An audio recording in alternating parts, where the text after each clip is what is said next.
Bismillahirrahmanirrahim. Assalamualaikum warahmatullahi wabarakatuh. Hello my wonderful students, how are you doing? I hope everyone's doing good and always in Allah's protection. Today we are going to learn tematik muatan IPS pada tema 8, yaitu daerah tempat tinggalku, subtema 1 dan 2. Now prepare your thematic book and your stationery. Let's begin our lesson today by reciting Al-Basmalah. Bismillahirrahmanirrahim. Baik nak, table of contents untuk buku tematik 4H silakan kalian tandai untuk IPS pada subtema 1 di halaman 15 dan 16, yaitu mengidentifikasi kegiatan ekonomi di lingkungan sekitar. Lalu di halaman 22 sampai dengan 24, mengidentifikasi kegiatan ekonomi dan hubungannya dengan kehidupan sosial budaya di lingkungan sekitar. Kemudian di subtema 2 terdapat di halaman 51 sampai dengan 52, yaitu menjelaskan 3 macam kegiatan ekonomi, dan yang terakhir adalah di halaman 57 sampai dengan 58, yaitu menjelaskan kegiatan ekonomi di daerah tempat tinggal. Di manakah kalian bisa menemukan suasana seperti pada gambar ini? Di dataran rendah, dataran tinggi, atau di pesisir pantai? Tentunya suasana seperti ini bisa kita temukan di pesisir pantai. Nelayan merupakan mata pencaharian yang banyak dilakukan para penduduk di pesisir pantai. Dan ternyata lingkungan sangat berkaitan erat dengan mata pencaharian penduduk. Setiap tempat tinggal memiliki lingkungan dan sumber daya yang berbeda-beda. Hal itu dapat memengaruhi mata pencaharian yang dilakukan oleh penduduk yang tinggal di lingkungan tersebut. Mata pencaharian penduduk di pantai berbeda dengan penduduk dataran rendah maupun di dataran tinggi. Kali ini Miss akan membahas tentang mata pencaharian berdasarkan lingkungan tempat tinggal. Yang pertama ada daerah pantai. Kegiatan ekonomi masyarakat di pesisir pantai yaitu menangkap ikan, menjual ikan di tempat pelelangan ikan, bertambak udang dan ikan, serta menyediakan jasa di bidang pariwisata. Kemudian ada di daerah dataran rendah. Nah, kebanyakan penduduk di dataran rendah bermata pencaharian sebagai buruh, petani, pedagang, peternak, dan lain sebagainya. Kemudian yang lain adalah daerah dataran tinggi. Penduduk di daerah dataran tinggi kebanyakan bermata pencaharian sebagai petani, peternak, pedagang, dan pekerja perkebunan. Misalnya seperti teh, kopi, cengkeh, dan lain sebagainya. Selain itu, penduduk yang tinggal di desa juga memiliki mata pencaharian yang berbeda dengan penduduk di kota. Penduduk di desa lebih banyak bermata pencaharian sebagai petani, peternak, pengrajin, pedagang, dan lain sebagainya. Sedangkan penduduk di kota bermata pencaharian sebagai pekerja jasa seperti pegawai, konsultan, pengacara, sopir, karyawan, pedagang, dan lain sebagainya. Berikut merupakan bentuk-bentuk dari kegiatan ekonomi. Ada yang tahu, ada yang masih ingat apa itu kegiatan ekonomi? Ya, kegiatan ekonomi adalah kegiatan yang dilakukan manusia untuk memperoleh barang dan jasa dengan tujuan untuk mencapai kemakmuran dalam hidupnya. Kegiatan ekonomi yang pertama yaitu produksi. Produksi adalah kegiatan menghasilkan atau menambah nilai guna barang atau jasa untuk memenuhi kebutuhan manusia. Orang yang melakukan produksi disebut produsen. Contoh kegiatannya yaitu seperti membuat kerajinan tas atau membuat roti.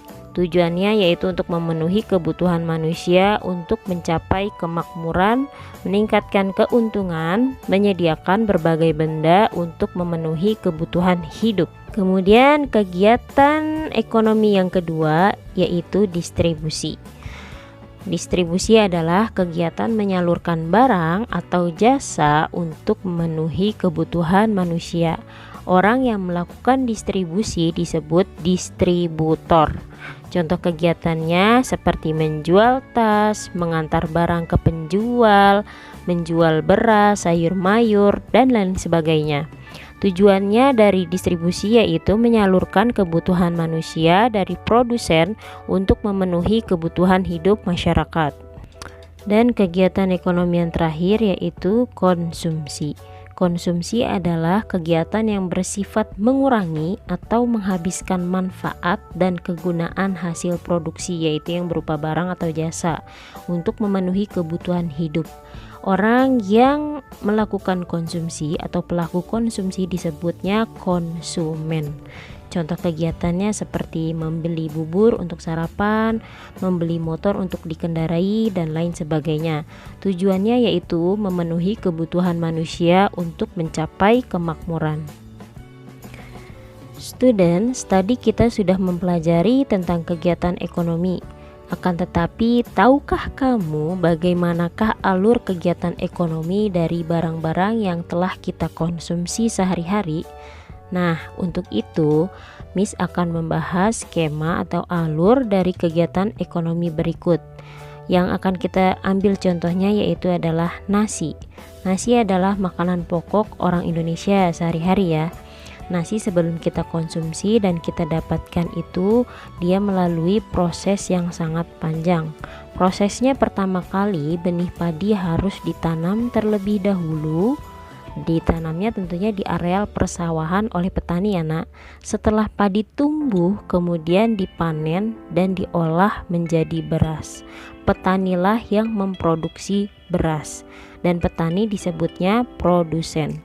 Lalu didistribusikan ke tengkulak atau pedagang beras untuk dijual. Kemudian pedagang beras menjual ke konsumen. Pedagang beras dan tengkulak ini kita sebut dengan distributor. Dan konsumen bisa mengolah beras menjadi nasi yang siap untuk dimakan atau dikonsumsi.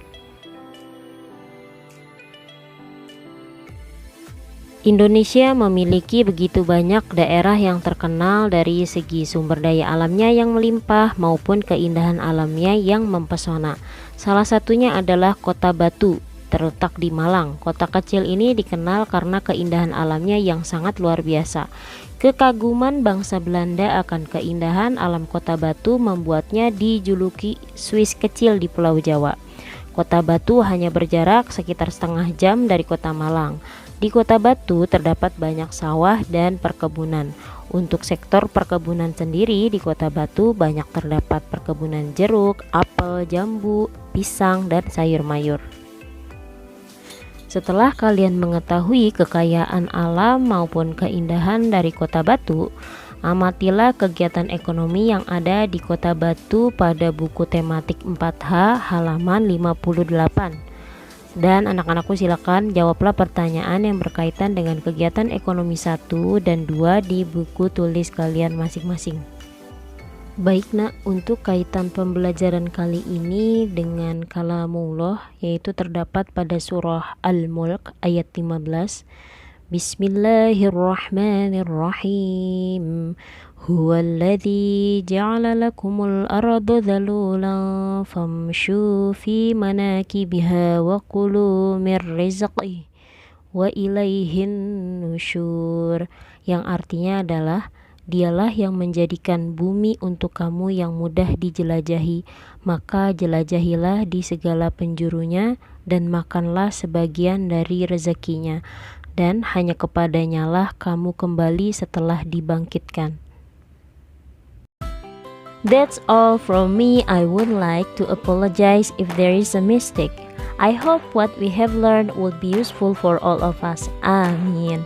Let's close our lesson today by reciting Alhamdulillah. Alhamdulillahirabbil alamin. Thanks for watching until the last. See you on my next video.